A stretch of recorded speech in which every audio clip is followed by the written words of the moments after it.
à reprendre un peu en main la lutte contre Daesh, à la fois en Irak et en Syrie.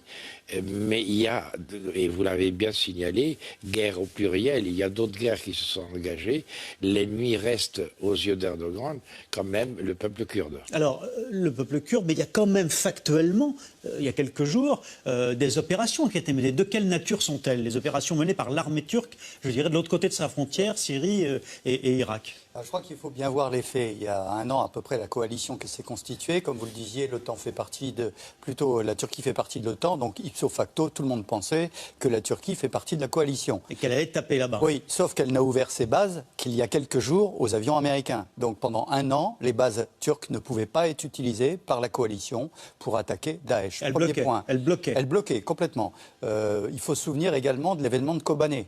Kobané, c'est cette ville qui est... Ville tenue par les Kurdes, défendue par la coalition, qui a beaucoup bombardé autour de Kobané, et la Turquie a bloqué pendant des jours et des jours les Kurdes qui ne pouvaient pas renforcer les positions à Kobané. Donc on peut dire que pendant cette année de combat de coalition, la Turquie a été particulièrement absente de l'organisation qui permettait de frapper Daesh, voire même parfois complice, puisqu'on sait que les trafics entre la frontière turque et irakienne ou syrienne permettaient à la fois l'approvisionnement en argent et en combattants de Daesh. Donc pendant un an, la situation a été celle-là. Il est intéressant de noter que la première déclaration américaine, après la déclaration de la Turquie de rejoindre la coalition et d'ouvrir les bases, voilà, le porte-parole de la Maison-Blanche, qui était au Kenya à ce moment-là, ses premiers mots ont été de dire « Nous reconnaissons que le PKK est un parti terroriste », avant de dire que la Turquie rejoint... Il faut le préciser. Quel sens ça a, le fait que les Américains ils payent en quelque sorte la Turquie?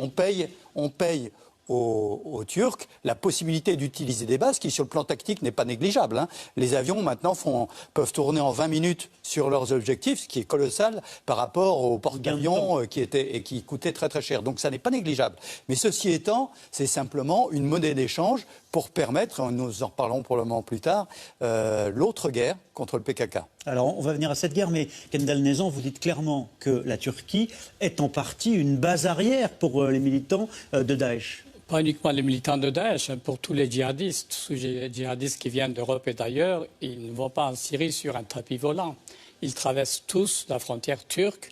Les bases arrières, les bases de recrutement de ce mouvement opéraient ouvertement en Turquie jusqu'à une date récente. Et Erdogan ne faisait aucun mystère de ses intentions en disant notre objectif, c'est le renversement du régime syrien. Ce sont les gens les plus actifs dans ce combat-là. Donc, voilà, on ne disait pas ouvertement pour ne pas déplaire aux Américains, on les soutient, mais on les soutenait concrètement. Les blessés étaient soignés dans des hôpitaux turcs, le pétrole, soi-disant par des trafiquants, était vendu sur le marché turc. Alors, qu'est-ce qui s'est passé? Il s'est passé depuis Kobané que les Kurdes, soutenus par les Américains, ont pu libérer toute la bande territoriale le long de la frontière de la Turquie qui était auparavant contrôlée par le Daesh et qui ne dérangeait pas la Turquie. Donc ils sont arrivés jusqu'au fleuve l'Euphrate.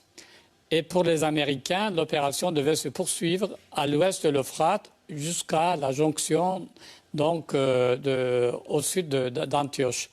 Et c'est là que la Turquie a dit si ce mouvement-là continue, on n'aura aucun accès à la Syrie. Donc on propose un marché aux Américains en disant on vous laisse bombarder à partir de la base de l'OTAN d'Injilik et on va créer sur cette portion de frontière, c'est-à-dire sur 90 km, une zone sécurisée où, soi-disant, des Syriens modérés vont opérer. On ne sait pas qui sont ces résistants ou ces militants modérés. Pour la Turquie, les modérés, c'est des islamistes aussi. Hein. Donc voilà où on en est. Donc c'est un marché de dupes. Enfin, en tout cas, pour la Turquie et les États-Unis ont des agendas très différents. Et en ce qui concerne le point de vue kurde, je pense que c'est un écran de fumée, c'est un pâté d'alouette. Depuis le 20 juillet, il y a eu quelques frappes aériennes contre quelques positions de Daesh. Et le gros des opérations, c'est contre le PKK. Il y a eu 1100 arrestations. Et sur les 1100 arrestations, une trentaine de militants de Daesh, dont la moitié ont été libérés. Donc vous voyez un peu, le reste c'est des Kurdes. Donc vous nous dites que cette offensive de la Turquie contre Daesh n'est qu'une façade pour gérer d'autres intérêts, et en particulier se protéger de la percée kurde. C'est ce que vous venez de nous dire en quelque sorte. Alors on va y revenir en image et on va voir aussi quelle est la situation politique en Turquie, car le président Erdogan n'a plus réellement de majorité dans son propre Parlement. Nous sommes allés donc en reportage en Turquie et au Kurdistan, vous allez le voir, pour l'entrée en guerre de la Turquie, après un an de négociations avec les États-Unis. Officiellement, Ankara bombarde donc des positions des terroristes de l'État islamique. Mais sa guerre réelle, on vient de le voir, semble être l'offensive tournée davantage vers le PKK, vers les Kurdes. Cette façade, de quoi en est-il? Reportage sur le terrain, Yacine Mili, Stéphane Lopez, avec Robin Besnaïnou. Des dizaines de frappes aériennes pour détruire des positions djihadistes. Depuis quelques jours, Ankara est officiellement en guerre contre l'État islamique. La Turquie, membre de la coalition, refusait jusqu'ici de prendre part à toute manœuvre militaire. Mais depuis quelques jours, le ton a changé. La faute à un attentat suicide dans le sud du pays, attribué à l'État islamique. Nous ne pouvons tolérer que les conflits dans d'autres pays et au-delà de notre frontière fassent aussi couler du sang en Turquie. Ce dimanche, 6 avions F-16 et 300 soldats de l'armée américaine ont rejoint la base d'Incirlik en Turquie pour participer à la coalition contre Daesh, une première. Il aura fallu une année de négociations aux États-Unis pour convaincre les Turcs d'accueillir ces troupes. Souvent critiquée pour son attitude ambiguë vis-à-vis de l'État islamique, la Turquie veut désormais montrer qu'elle aussi lutte contre les djihadistes. L'occasion de clarifier ses positions aux yeux du monde entier. Certains commentateurs affirment que la Turquie entretient des liens avec Daesh. Que répondez-vous ? C'est un énorme mensonge, ce n'est pas vrai. La Turquie ne mérite pas ce genre de critique. Cela fait presque 2 ans que les spéculations se font à l'intérieur et à l'extérieur du pays quant au fait que nous entretenons des liens avec l'État islamique. C'est un mensonge, c'est de la désinformation. La Turquie n'a jamais eu de lien avec Daesh et notre réaction aujourd'hui le prouve. Mais cette campagne contre Daesh cache une autre guerre, celle qui oppose les Turcs et les Kurdes. Hier, une série d'attentats a secoué la Turquie, tuant 5 policiers et un soldat et faisant des dizaines de blessés. Attentats attribués aux forces kurdes. De l'autre côté, près de 400 combattants du PKK sont morts ces dernières semaines des bombardements turcs. Bombardements qui s'intensifient depuis ce matin en représailles des attaques d'hier. Pour la plupart des observateurs, la Turquie a un objectif, étouffer les victoires des rebelles du PKK, toujours considérés comme une organisation terroriste par les Occidentaux. Le réel objectif du gouvernement turc n'est pas de rejoindre la coalition pour combattre l'État islamique. L'objectif principal, c'est d'éviter la formation d'une nation kurde dans le nord de la Syrie et de l'Irak. C'est pour cette raison que la Turquie est entrée dans cette guerre. En réalité, les attaques les plus importantes menées par la Turquie ont lieu dans les montagnes irakiennes et elles visent davantage le PKK que Daesh. Et si le gouvernement turc a décidé de frapper maintenant, c'est sûrement aussi pour des raisons de politique interne. Le 7 juin dernier, pour la première fois dans l'histoire de la Turquie, le HDP, un parti pro-kurde, a fait son entrée au Parlement avec 13% des voix. Un score qui a fait perdre sa majorité au parti du président Erdogan. Depuis, son leader, Selahattin Demirtas, est devenu la bête noire du président, qui l'accuse de soutenir les miliciens du PKK. Nous n'avons jamais soutenu les actions violentes du PKK et nous avons toujours gardé une certaine distance avec cette violence. Nous ne sommes pas d'accord, ce n'est pas ce que nous voulons. Un cessez-le-feu est nécessaire, les armes doivent être déposées. C'est notre position. Mais nous appelons le gouvernement à faire la même chose. Le gouvernement devrait également cesser les opérations armées. Si les armes ne se taisent pas des deux côtés, il y aura toujours des morts. Le gouvernement turc n'a à présent plus que quelques semaines pour tenter de former une coalition. Si aucune solution n'est trouvée, de nouvelles élections devront être organisées. Ouais, donc, pour bien comprendre le deal éventuel passé avec les États-Unis et l'offensive contre le Kurdistan, il faut peut-être déjà s'arrêter une seconde sur la faiblesse politique nouvelle du président Erdogan. Quelle est la situation pour lui, Antoine Sfer? Depuis 1999, tout lui souriait. Il avait la majorité absolue. En 2011, il espérait avoir les 2/3 du gouvernement, des sièges au Parlement pour pouvoir changer la Constitution. Il l'a pas eu. Mais là, il perd sa majorité absolue. Jusqu'à maintenant, depuis les élections de juin, il n'y a pas encore de formation de gouvernement réel. Pardon, c'est l'ancien gouvernement qui... C'est pas la Belgique, la Turquie, mais enfin, elle est en difficulté. Monsieur Erdogan a peu à peu dérivé vers un certain autoritarisme et un peu de mégalomanie aussi avec son nouveau palais, etc. Et c'est ce qui lui permettait de parler avec assurance de Daesh, qui ne sont pas des ennemis, etc., etc. Et toujours avec cet espoir de poursuivre la décennie turque à laquelle on a assisté dans la région et la pénétration de la Turquie, par exemple, au Moyen-Orient, qui ne s'est pas faite. Aujourd'hui, on assiste plutôt à la fin de la décennie turque et au début de la décennie iranienne. Mais alors, vous avez l'air de dire qu'au fond, pour essayer de remobiliser son peuple autour de lui, Erdogan lance cette offensive contre les Kurdes, qui est un ennemi ancien des Turcs. Le nationalisme turc, etc., un ennemi traditionnel. Et c'est pour ça qu'on le voit aujourd'hui essayer de remobiliser cette majorité, dit-il, silencieuse, contre non seulement les Kurdes, mais également tous ceux qui critiquent la Turquie. On a entendu mensonges, des informations, alors que ce sont des faits observés. Et alors, le général Trinquant nous disait tout à l'heure, finalement, il y a peut-être un accord tacite avec les Américains. Question d'un téléspectateur de C'est dans l'air. Les bombardements contre le PKK, contre les Kurdes, faisaient-ils partie du deal avec les États-Unis? Dorothée Schmidt, quelle est votre opinion? On ne sait pas quel est le deal avec les États-Unis. C'est-à-dire que le moment où les Turcs ont annoncé, on commence à faire des frappes contre Daesh, on a eu quand même un petit moment de latence entre la première expression américaine et c'était un moment où on s'est demandé si les Turcs étaient partis tout seuls, finalement, dans cette offensive contre Daesh. On attendait la réaction de Washington et on a compris au fur et à mesure qu'effectivement, il y avait probablement un grand deal régional. Alors, ce qu'il faut aussi comprendre, c'est que ce grand deal qui vise à venir à bout du phénomène de l'État islamique, au moins en Syrie, on ne sait pas très bien ce qui concerne l'Irak, dans ce deal sera forcément aussi intégré un autre acteur très important régional qui est l'Iran. Oui. Les États-Unis viennent de conclure un accord, on le sait, sur le nucléaire iranien, qui ouvre la voie finalement à la réintégration de l'Iran dans cette image régionale.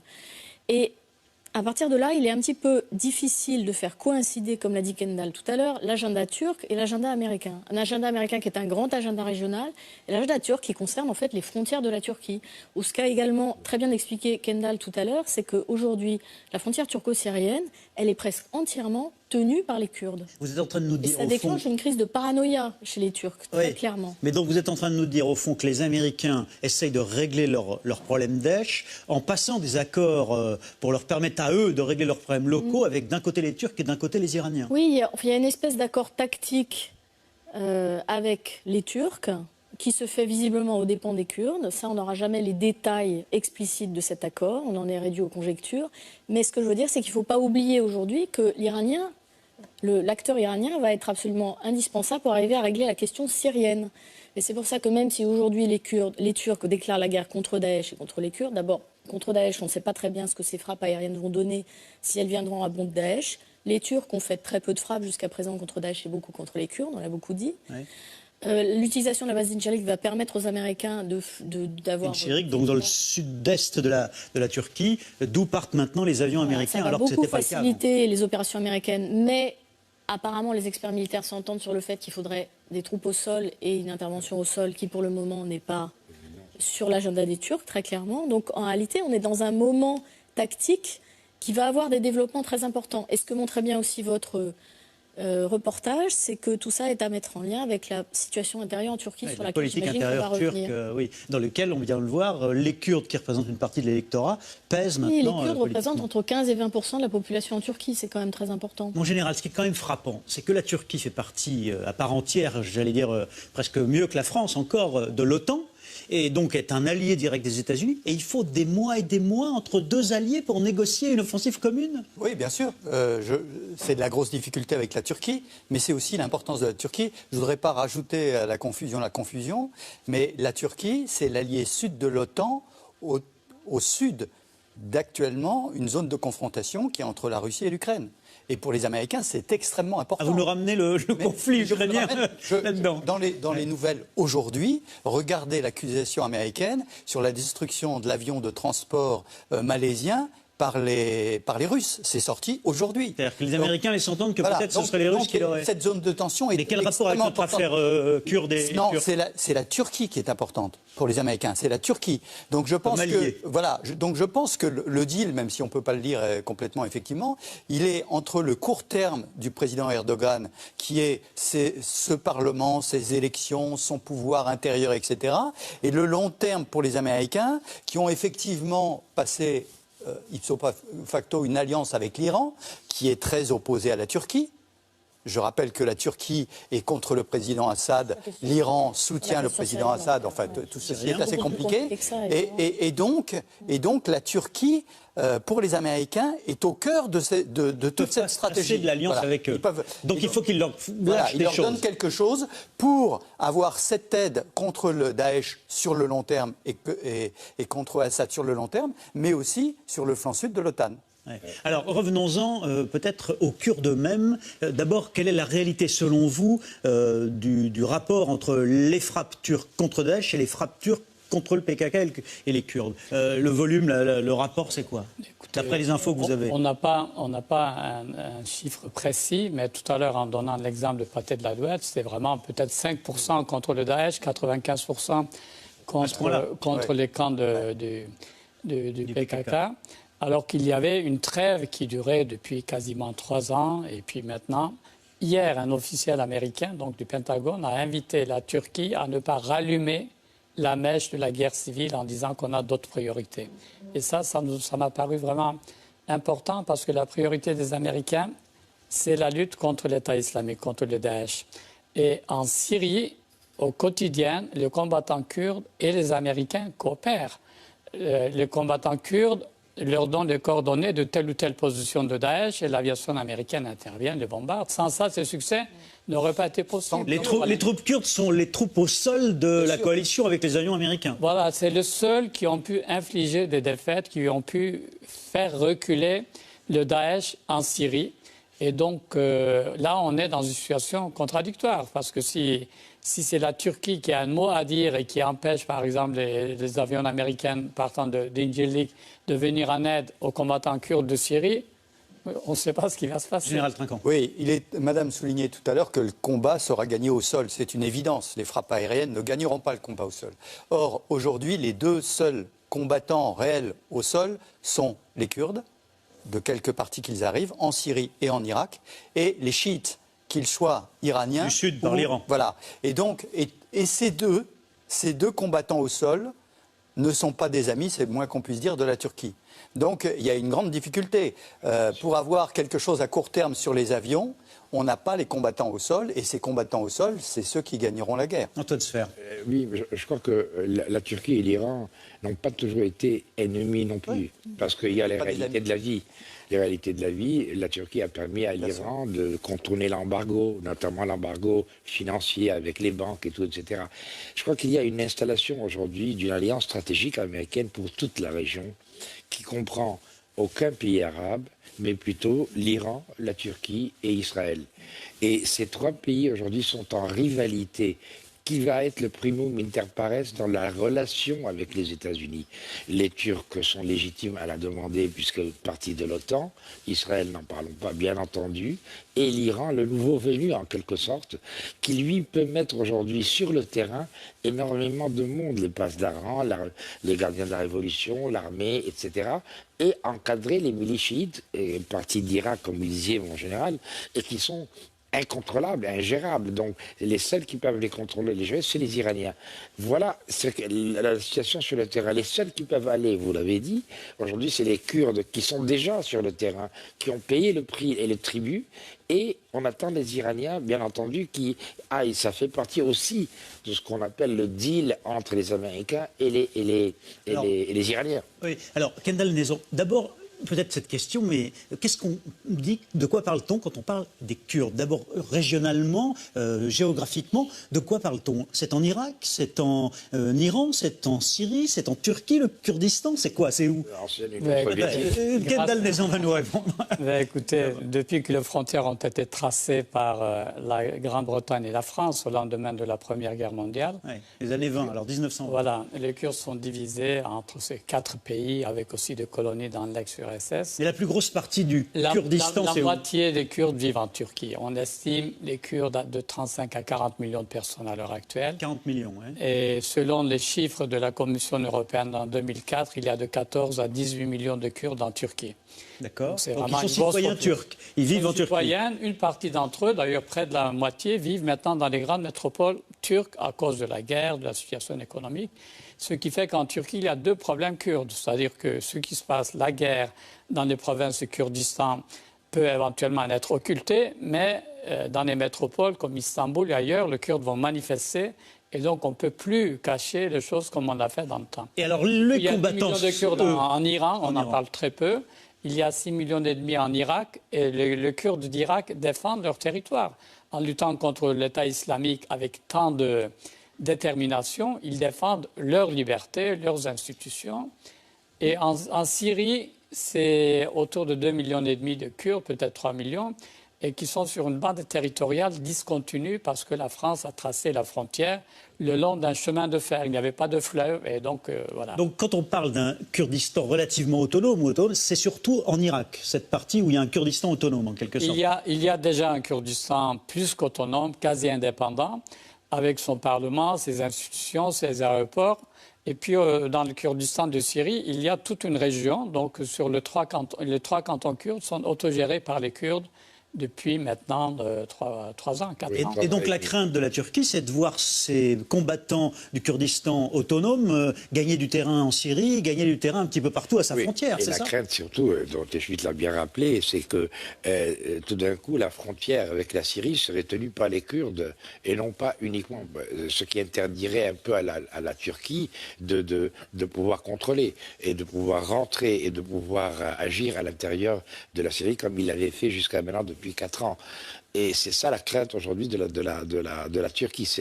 On a parlé de paranoïa, je crois que c'est bien ça. On a déclenché une paranoïa que M. Erdogan essaye d'instrumentaliser pour précisément mobiliser le nationalisme turc. Dorothée Schmid. Oui, en fait, pour comprendre l'attitude des Turcs, il faut suivre la situation en Syrie. La Turquie est complètement contaminée par la crise syrienne depuis 2 ou 3 ans. Ça joue à la fois sur la nature du régime, qui devient autoritaire, avec effectivement un président qui se permet de prendre des libertés avec les libertés publiques. Oui, alors c'est une démocratie, la Turquie. Oui, qui organise des élections de manière un petit peu anarchique, puisque maintenant on est entre les négociations de coalition pour former un gouvernement sont en train d'échouer, donc on parle d'élections anticipées à nouveau au mois de septembre. Donc là, on se retrouve dans un cas de figure où on est un petit peu comme quand on n'est pas content des élections au Moyen-Orient. On dit finalement, on va se débrouiller pour les refaire. Donc il y a à la fois ce régime qui se durcit, il y a 2 millions de réfugiés qui pèsent sur la situation économique en Turquie, dont je crois qu'on doit avoir près de 250 000 ou 300 000 réfugiés, peut-être seulement, qui sont dans les camps. Le reste qui est installé en Turquie, pas simplement dans la région frontalière, mais aussi beaucoup à Istanbul. Quand on dit que la Turquie est la base arrière aussi des djihadistes, ou en tout cas la base d'envol des djihadistes qui viennent d'Europe vers... cet aspect de la Turquie, la frontière turco-syrienne, qui est la frontière de tous les trafics qui alimentent les conflits aux frontières de la Turquie. On dit beaucoup, par exemple, que l'État islamique se finance par le trafic de pétrole, ce qui est certainement en partie vrai. Ce qu'il faut voir, c'est que ce sont des trafics qui sont anciens, qui préexistent même à la crise syrienne, parce que le pétrole du Kurdistan irakien était aussi pris en charge par des trafiquants depuis très longtemps. Donc, ça ce pétrole qui est produit sur les terres occupées par Daesh est évacué pour être vendu par la Turquie ? en partie achetés par les Turcs, en partie passant par la Turquie pour aller ailleurs, mais c'est quand même très difficile à documenter par ailleurs. Et ce qui est très intéressant, c'est qu'on a toute cette espèce d'économie grise, qui est une économie de guerre, qui s'installe dans le sud-est, précisément dans ces régions qu'aujourd'hui les Turcs sont en train de pilonner avec leurs avions puis pour détruire les bases du PKK. Et c'était des régions qui étaient en train d'échapper quasiment au gouvernement central parce qu'elles étaient aussi au cœur de tous ces trafics régionaux. Ce pétrole de cette région, c'était des millions de dollars pour Daesh ou pour le PKK? Non, en Syrie, en tout cas, c'était pour Daesh, puisque occupé par Daesh. Ils ont essayé de prendre le pétrole de Mossoul du côté irakien. Les Kurdes les en ont empêchés. Il y a eu deux véritables grosses batailles là-dessus autour du Turc. À Kirkouk, ils n'y sont pas encore.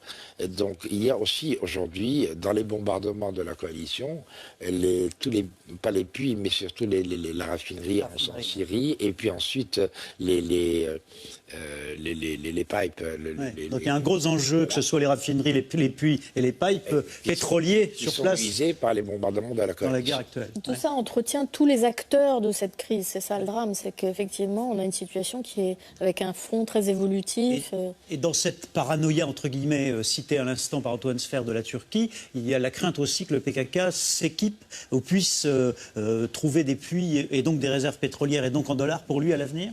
Non, mais ce qui est évident, c'est que cette crainte du PKK depuis longtemps par la Turquie, les victoires remportées en Syrie ou en Irak par les Peshmerga liés aux Kurdes, pas tous PKK, a forcément un impact considérable sur les Kurdes en Turquie. Et comme vous le disiez, toute cette zone de trafic bénéficie naturellement à un Kurdistan, comme vous le soulignez, qui est autonome en Irak et donc qui donne des idées, bien sûr, en Turquie. Oui, c'est ça. Alors, autre contradiction, c'est que quand les Kurdes d'Irak essayent de vendre leur pétrole, ils sont obligés de passer par Ceyhan, qui est un port turc.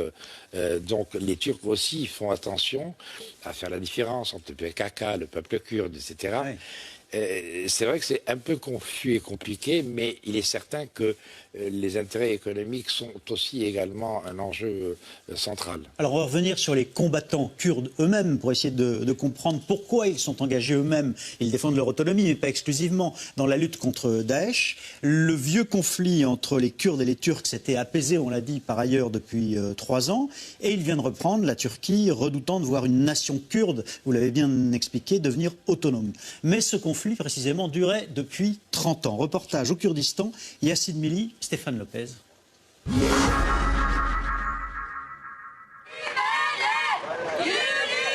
C'était le 20 juillet dernier. Un rassemblement de jeunes socialistes kurdes. Tous s'apprêtent à se rendre à Kobané pour aider la population, quand tout à coup...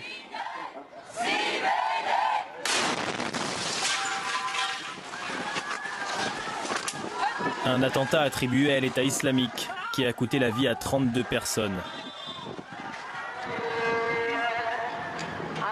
Depuis la proclamation du califat, c'est la première fois que Daesh frappe sur le sol turc.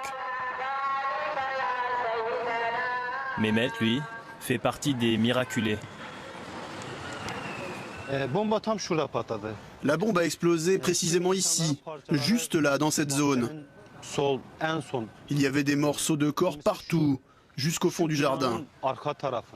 On a même retrouvé des membres à plusieurs mètres d'ici, derrière le bâtiment.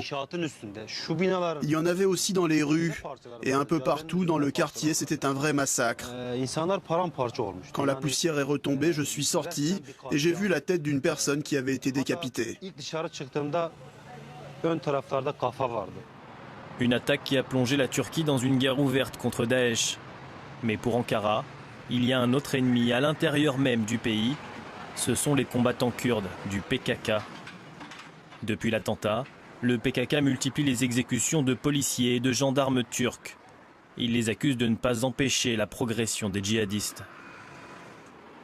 Entre Kurdes et Turcs, l'âge de guerre est désormais déterré. Si vous provoquez un chat, il vous griffe. C'est comme ça, c'est de la légitime défense.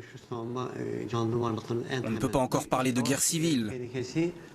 Mais si cette tension ne retombe pas, si le sentiment nationaliste augmente chez les Turcs, si l'on continue à s'en prendre aux Kurdes physiquement, ou à leurs biens, et si le gouvernement continue de laisser s'installer cette situation sans rien faire, alors oui, il y aura une guerre civile à terme.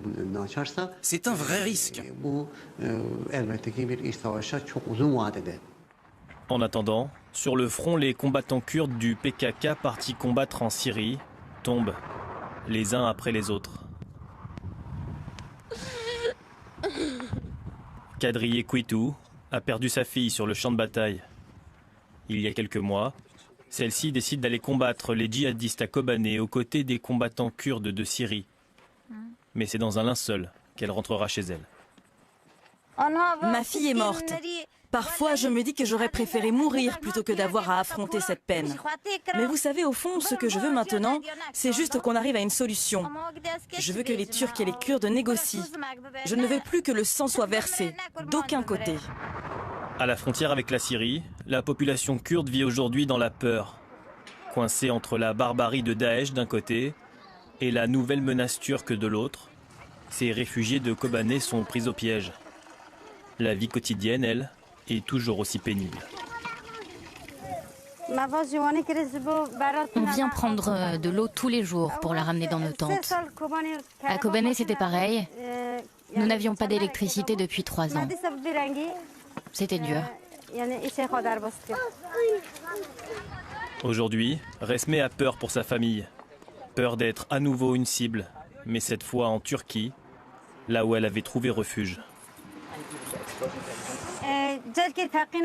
Depuis l'explosion de Suruç, on est angoissé. La nuit, par exemple, les hommes du camp font des rondes pour assurer notre sécurité. C'est comme ça qu'on vit maintenant. Moi, ce que je veux, c'est rentrer à Kobané. Nous sommes en Turquie maintenant. Et même ici, il y a des explosions. Nous ne sommes en sécurité nulle part, mais je veux rentrer. Si je dois mourir, je préfère que ce soit sur ma terre natale.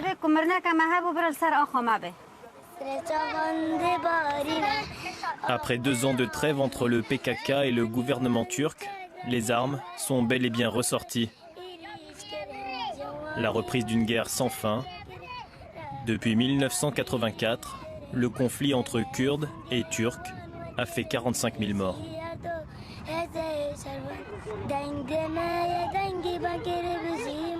Les Kurdes, jamais tout à fait chez eux, éternels réfugiés et combattants à la fois aujourd'hui contre Daesh, mais aussi contre parfois l'État turc lui-même. Question posée par un téléspectateur de C'est dans l'air. Qu'est-ce qui justifie que le PKK, donc un des partis kurdes, soit considéré comme une organisation terroriste ? Ça fait partie de la suite de la guerre qu'il y a eu dans les années 80 et 90 entre le PKK, qui est considéré comme étant plutôt marxisant à ce moment-là, son leader, son dirigeant un peu charismatique, Öcalan, qui a redonné aussi une volonté d'autodétermination aux Kurdes de Turquie, et qui est devenu l'ennemi numéro 1, qui a été donc attrapé, et en même temps, qui a été emprisonné, et en même temps c'est lui qui a signé quasiment le cessez-le-feu. Mais il était en Turquie ou il était...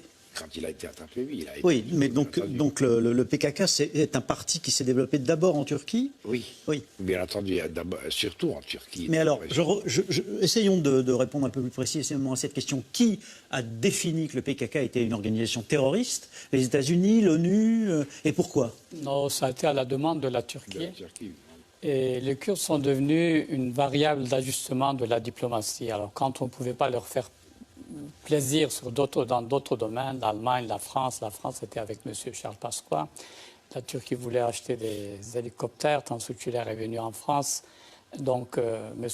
Chirac lui a fait le baisement, les grands retrouvailles, et on a mis le PKK sur la liste des organisations terroristes. Bon, le PKK n'est pas non plus un mouvement de saints. De saints et oui. Voilà, d'enfants de cœur. Mais bon, dans une guerre, il y a, ce qui s'est passé, c'est que, par exemple, le président Mitterrand a toujours refusé de qualifier le PKK d'organisation terroriste. Chaque fois que le Turc demandait, il dit que c'est une organisation politico-militaire qui a un objectif, qui a un agenda, qui est l'obtention des droits kurdes en Turquie. Et donc, comme il y a eu des mouvements de libération en Afrique, en Algérie. Mais on voit bien le PKK agir en Turquie en revendiquant des attentats contre les policiers turcs. Et là, on a vu à l'instant un de ses leaders dire bah oui, mais vous savez, on a gratté le chat, donc il vous griffe. On est entré dans une période de guerre. Et dans une guerre, quand vous bombardez les camps de l'autre partie, eux, ils vont exercer des représailles. Ils ne vont pas rester les bras ballants. Donc, ils vont exercer des représailles. Et c'est regrettable, évidemment, de part et d'autre, parce que depuis 3 ans, les gens ont commencé à espérer dans la paix. Parce qu'une guerre de 30 ans, qui a fait 45 000 morts, 17 000 disparus, 3 400 villages détruits, 2 millions de déplacés, et 300 milliards de dollars dépensés par la Turquie. Et la Turquie et l'armée turque, la deuxième armée de l'OTAN, n'ont pas pu vaincre militairement le PKK. Et le PKK n'a pas pu vaincre non plus l'armée turque. Donc on est dans l'impasse. Il faut trouver une solution politique. Au fond, peut-être que, c'est ce que vous nous dites, que la Turquie, là, d'Erdogan, profite d'une capacité pour attaquer frontalement le PKK et les combattants kurdes pour essayer de réduire, parce qu'elle n'a pas gagné finalement avec la paix et l'armistice qui a été en place depuis 3 ans. Elle espérait gagner sur le terrain civil, ça n'a pas marché, elle en profite pour attaquer, c'est ça? Voilà, M. Erdogan avait fait le pari qu'avec sa promesse de paix, de processus de paix, une partie de l'électorat kurde lui apporterait son soutien. Et c'est ce qui s'est passé jusqu'à l'année dernière.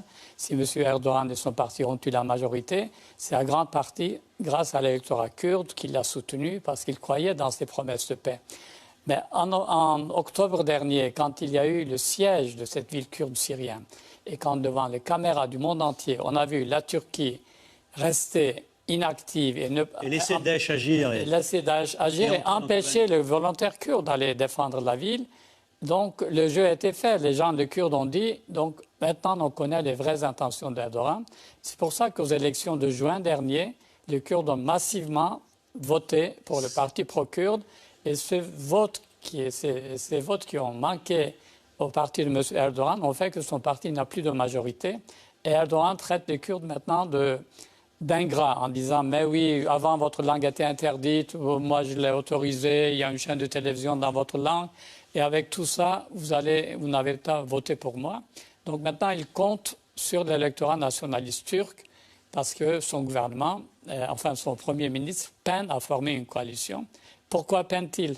Parce que les autres partis voudraient qu'il y ait une enquête approfondie sur les accusations de corruption qui portent sur des milliards de dollars, touchant sa famille, son fils et son entourage. Et voilà. Lui, il veut... Voilà la nouvelle donnée supplémentaire pour compliquer la chose encore, c'est la corruption en Turquie. Et lui, il n'en veut pas, et c'est pour ça qu'il veut susciter un sursaut nationaliste pour gagner les prochaines élections.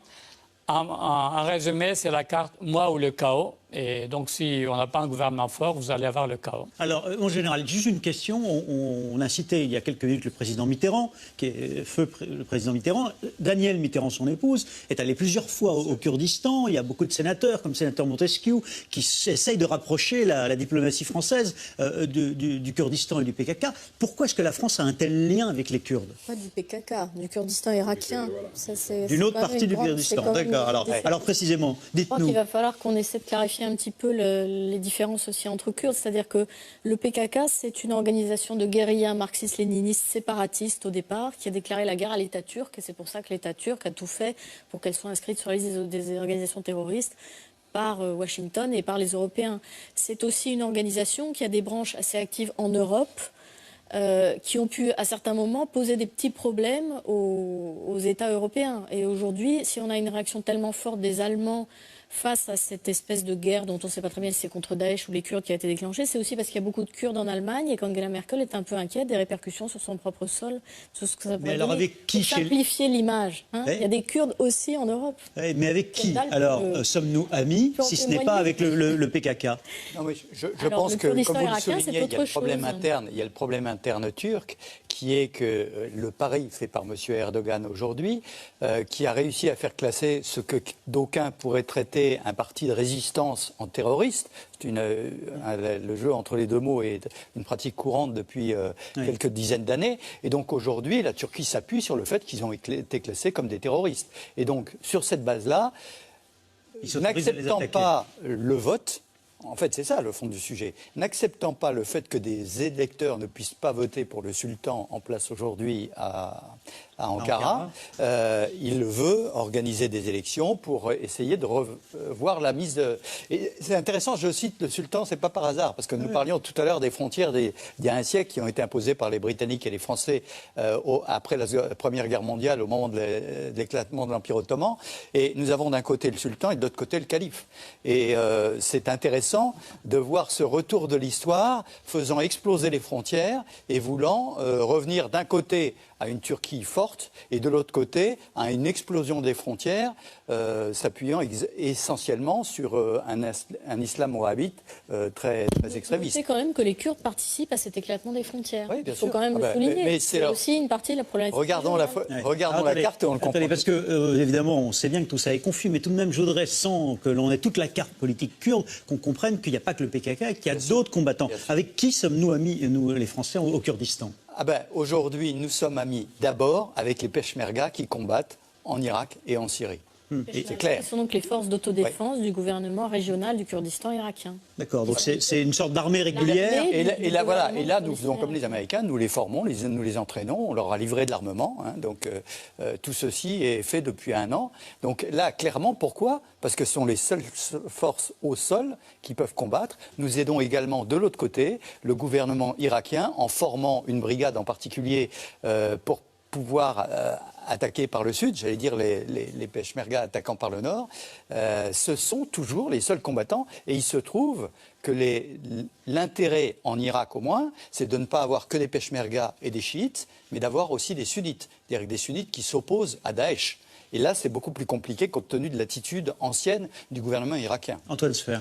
Oui, je crois que la carte est assez éloquente. On voit très bien que les Kurdes, les Peshmerga, aujourd'hui en Syrie aussi, contrôlent et peuvent contrôler non seulement la frontière, mais ils sont à quelques encablures de la mer, de la mer Méditerranée. De la Syrie. Voilà, et en Syrie.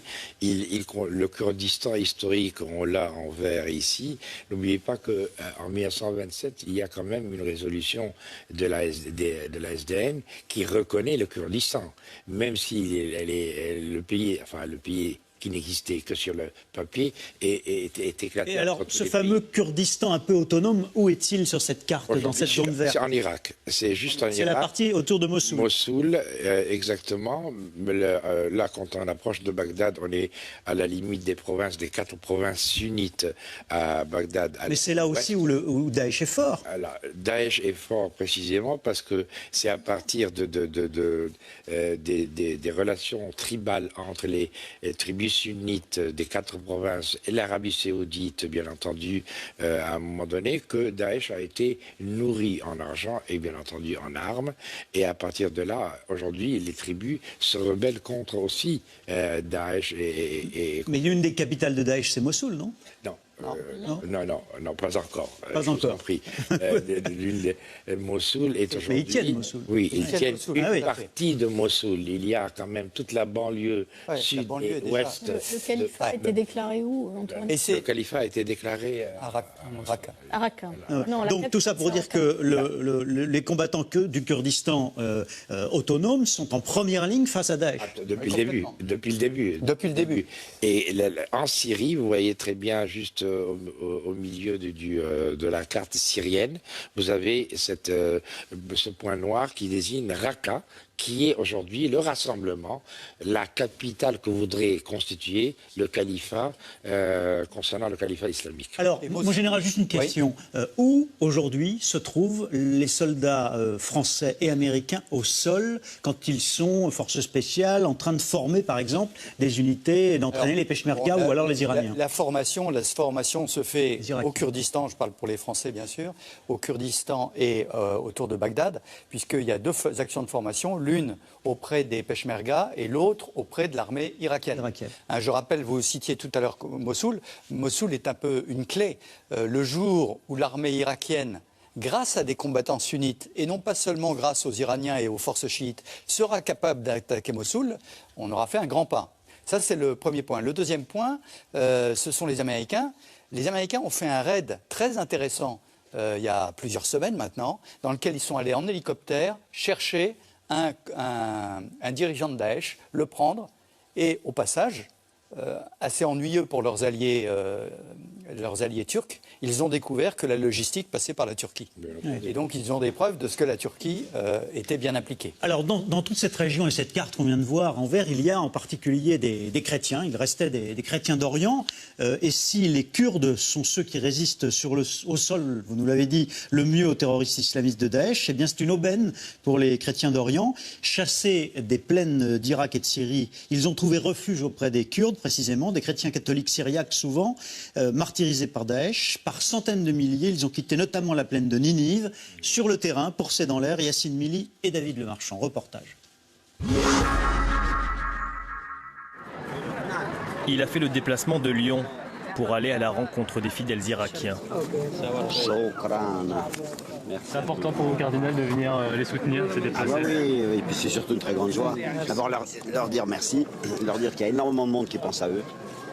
Le cardinal Barbarin est en mission, celle d'apporter un peu d'espoir à une population qui a tout perdu face à la barbarie.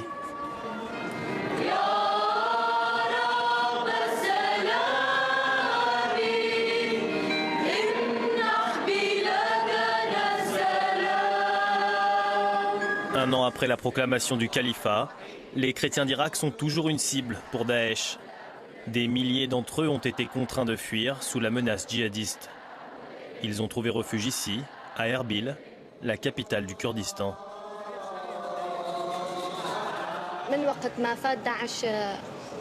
Nous avons fui quand Daesh a attaqué notre ville, Karakosh.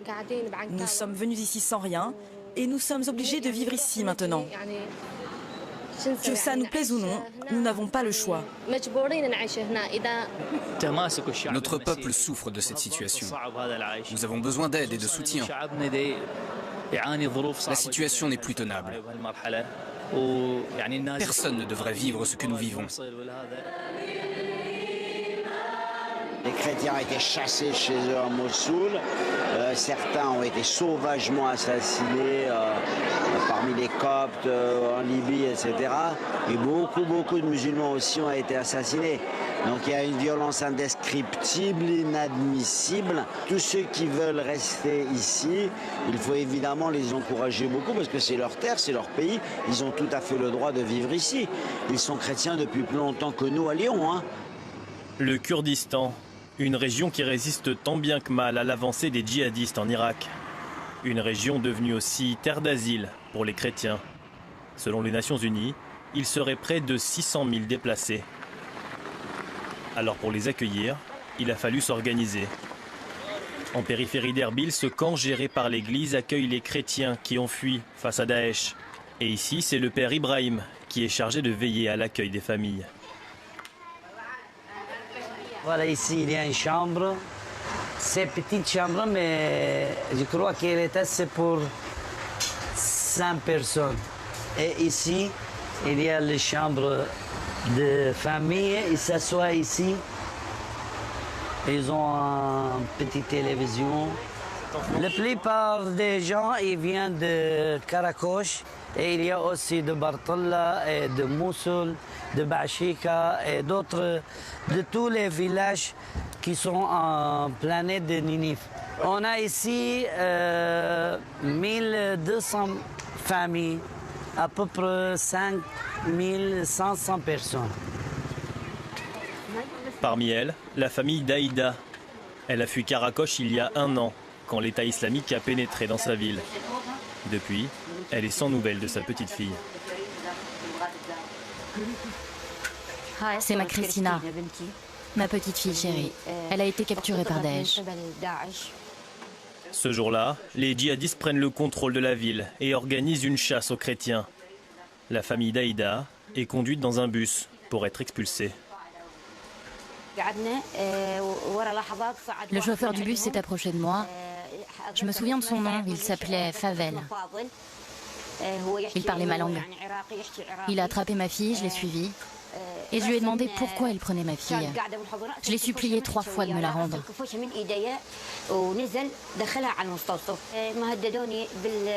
Il ne m'a pas répondu. Il m'a poussé en arrière, puis il m'a fixé avec un regard qui voulait dire « Si tu ne remontes pas dans le bus, je vais te tuer ». J'ai toujours l'espoir de revoir ma fille. Je ne sais pas si je la reverrai un jour, mais je garde espoir. Je prie Dieu tous les jours pour qu'elle revienne.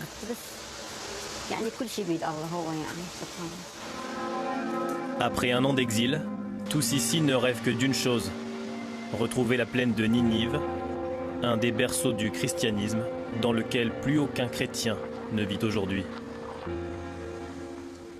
Oui, voilà, pour ces chrétiens, ces catholiques venus de Syrie, protégés aujourd'hui, on le voit à Erbil, la capitale du Kurdistan irakien, par les Kurdes eux-mêmes. Question posée par un téléspectateur de C'est dans l'air, Kendall Nezan, y a-t-il des catholiques parmi les Kurdes? Parce qu'on dit que les Kurdes sont musulmans, mais il y a des catholiques aussi chez eux? Alors, les Kurdes sont très majoritairement musulmans sunnites, d'un rite qui est différent de celui des Turcs. Et il y a une minorité chiite, mais qui est différente aussi du chiisme iranien. Donc, il y a des zoroastriens, il y a des yézidis, il y a des sabéens. Voilà. Il y a même des juifs chez les Kurdes. Et il y avait beaucoup de juifs jusqu'aux années 1950. Donc, c'est des juifs survivants des déportations de l'époque d'Assyrie. Hein. Donc, voilà, très ancienne, le début du judaïsme. Ouais. Voilà, Et il y a des catholiques alors ou non? Alors, il y a des Kurdes chrétiens, donc ils sont comme les Chaldéens, donc de rite catholique, oui. Ils sont rattachés à l'église de Rome, donc, mais voilà. Il y a les rattachés de Rome, il y a aussi les séparés de Rome. Il y a des orthodoxes également. Il y a des orthodoxes, il y a des nestoriens. Voilà.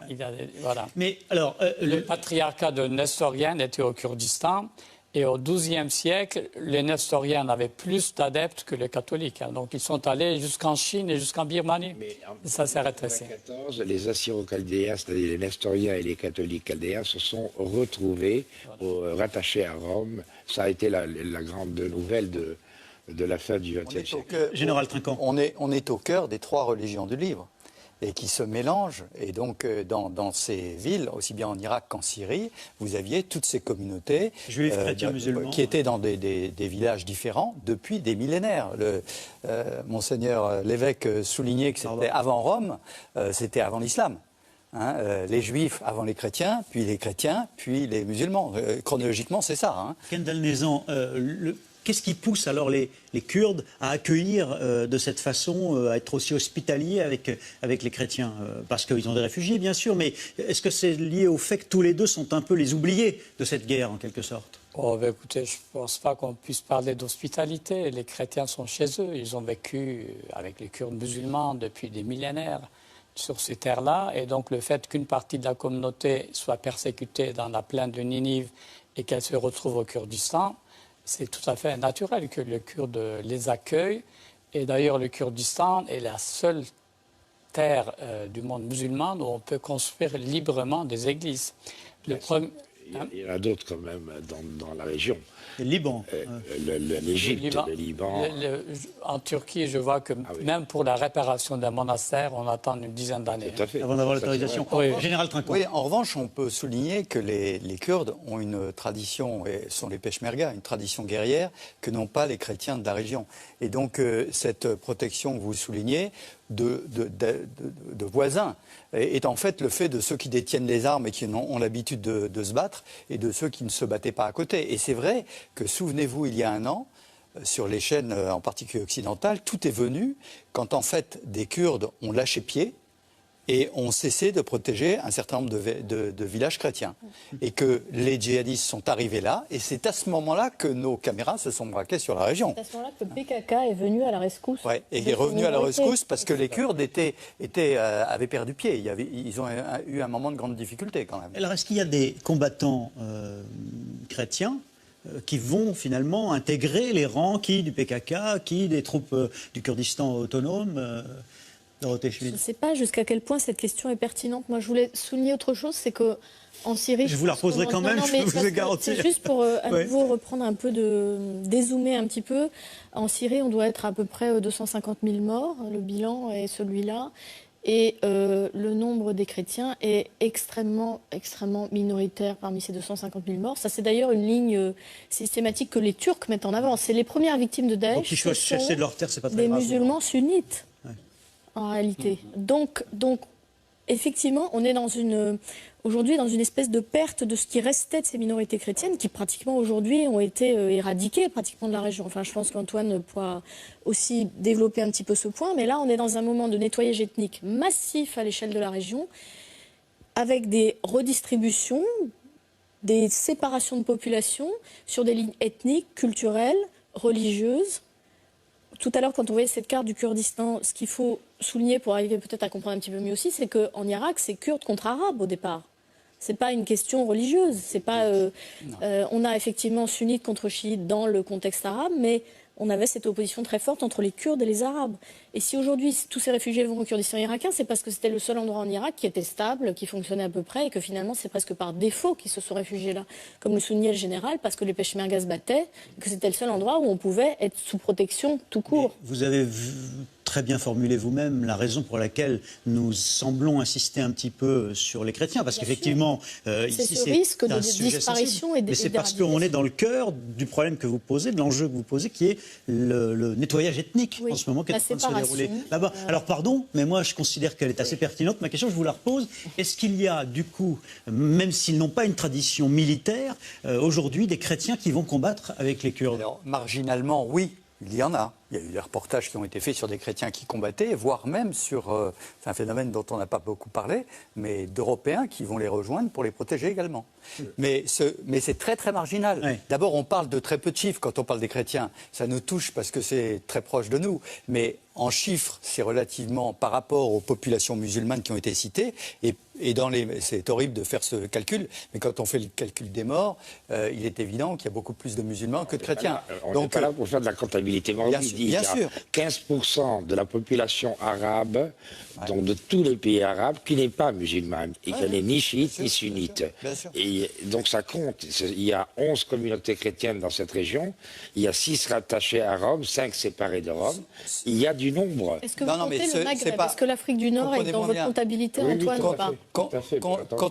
Comprenez-moi bien, c'est parce que ce que je voulais dire, c'est que l'opposition à Daesh va bien au-delà d'une opposition. Les premières cibles de Daesh, c'est l'Arabie Saoudite, à terme, c'est l'Arabie Saoudite, la Turquie, parce que je rappelle que le califat, c'est totalement en opposition avec la monarchie telle qu'elle existe, qui garde les lieux saints. Le concept de califat développé par Daesh. Voilà, donc je pense qu'il y a ça.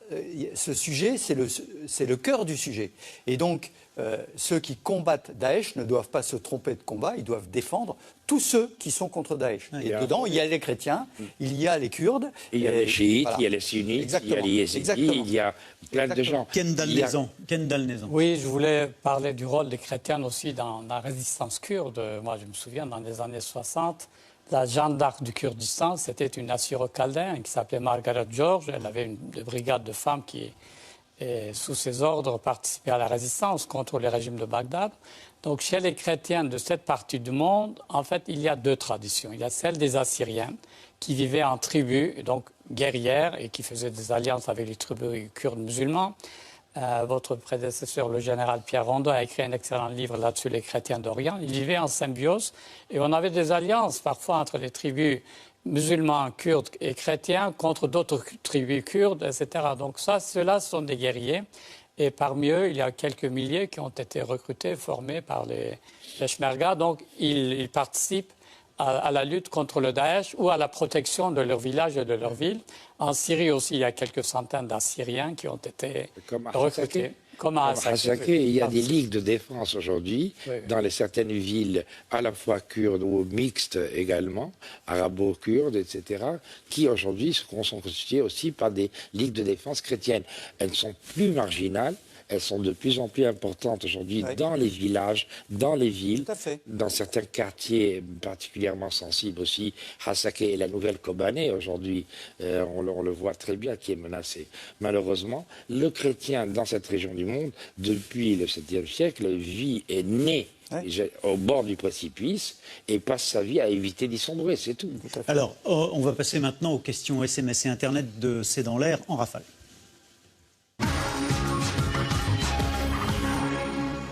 Question, qui est dupe du double jeu d'Erdogan? Le peuple turc l'approuve-t-il en connaissance de cause?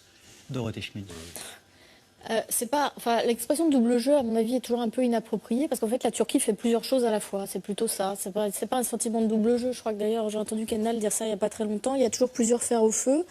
Donc en fait, la Turquie considère qu'il fallait ménager l'État islamique parce que c'est une force régionale importante et parce que finalement, on avait décidé de garder la frontière ouverte. Donc on ne pouvait pas vraiment lutter contre l'État islamique. On a une espèce de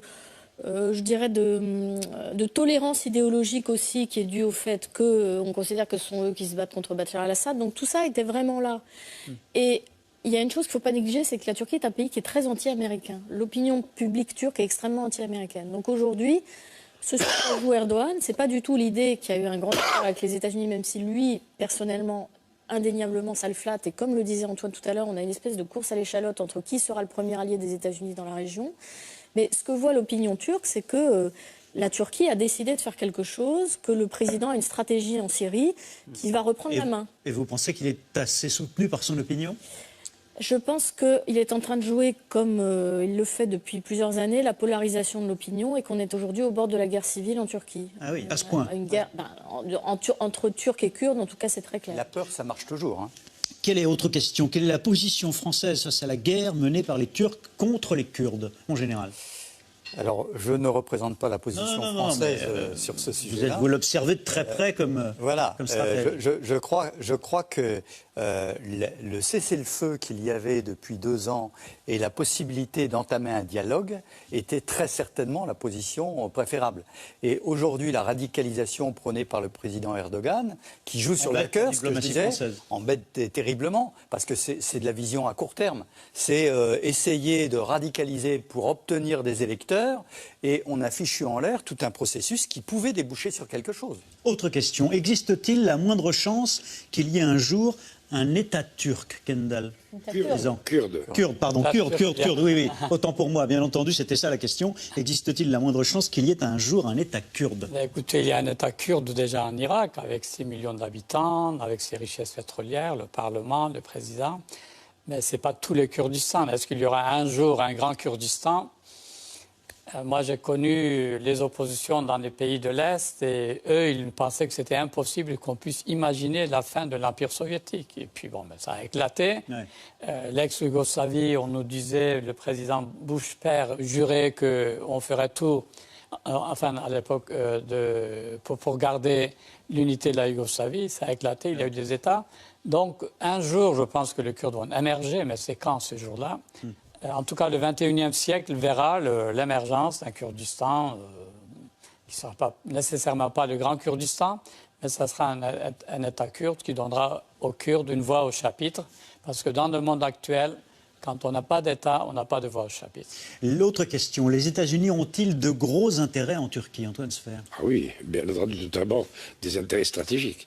C'est tout le flanc sud de l'OTAN qui est aujourd'hui entre les mains de la protection de l'armée turque. Il y a des intérêts économiques également. La Turquie, même la France d'ailleurs, a beaucoup d'intérêts économiques en Turquie, ne serait-ce que dans les secteurs industriels, par exemple aussi. Agroalimentaire, industriel, etc. Et bien entendu, les États-Unis aujourd'hui ont surtout un intérêt, c'est d'avoir la Turquie dans leur alliance stratégique pour bien surveiller et bien contrôler toute la région. Et le sud du flanc ukraino-russe, on l'a vu tout à l'heure. Autre question, comment qualifier le parti du président Erdogan? Quels sont ses liens avec l'islamisme? Dorothée Schmidt. Je pense qu'il a dû dire récemment qu'il était islamiste. Je crois qu'il l'a dit assez clairement. C'est un parti qui est au pouvoir depuis 2002, donc qui est passé par différentes périodes d'autodéfinition. Donc au départ, c'était les musulmans démocrates. Erdogan tient beaucoup à l'idée qu'il a poursuivi une politique d'approfondissement démocratique en Turquie. Et c'est vrai qu'il a débarrassé la Turquie de beaucoup de tics de dictature militaire qu'elle avait. Il s'est quand même engagé dans ce processus de paix avec les Kurdes, qui est quelque chose d'absolument révolutionnaire. C'est-à-dire que les droits des Kurdes ont quand même beaucoup progressé aussi sous Erdogan. C'est ça le paradoxe. Mais vous avez dit en ce moment qu'il est en train de se rebraquer, en quelque sorte. Il est clair que depuis 1 ou 2 ans, on a un pays qui est où les libertés publiques se sont beaucoup... Autre question. La Turquie a-t-elle un mandat de l'ONU pour bombarder en Irak? Non. Actuellement, le problème de la zone, d'ailleurs qui est plus en Syrie qu'en Irak, de la fameuse zone qui doit être créée, la zone tampon, est quelque chose d'excessivement difficile parce qu'effectivement, il faut un mandat de l'ONU normalement. Alors, des articles obscurs de la charte pourraient permettre, on sait qu'on peut manipuler un petit peu les textes, mais en fait, légalement, non. Et c'est pour ça, d'ailleurs, au passage, je souligne que la France n'intervient pas en Syrie, parce qu'il n'y a pas de mandat de l'ONU. Alors qu'en Irak, oui, parce que c'est à la demande de l'Irak. Il faut que ce soit l'Irak. Autre question, est-ce la fin venir en Libye et d'aller au-delà de la... Oui. Question, est-ce la fin du tourisme en Turquie? On a vu dans une émission récente qu'il se portait mal.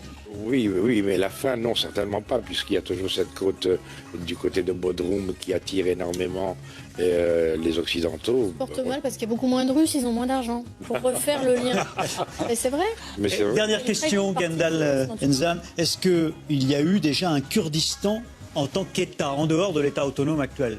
Un État totalement indépendant? Un État uni, non, mais il y a eu des États kurdes depuis le 9e, 10e siècle, voilà, des principautés, des États, mais ce n'était jamais sur l'ensemble de la totalité du territoire. Merci pour cette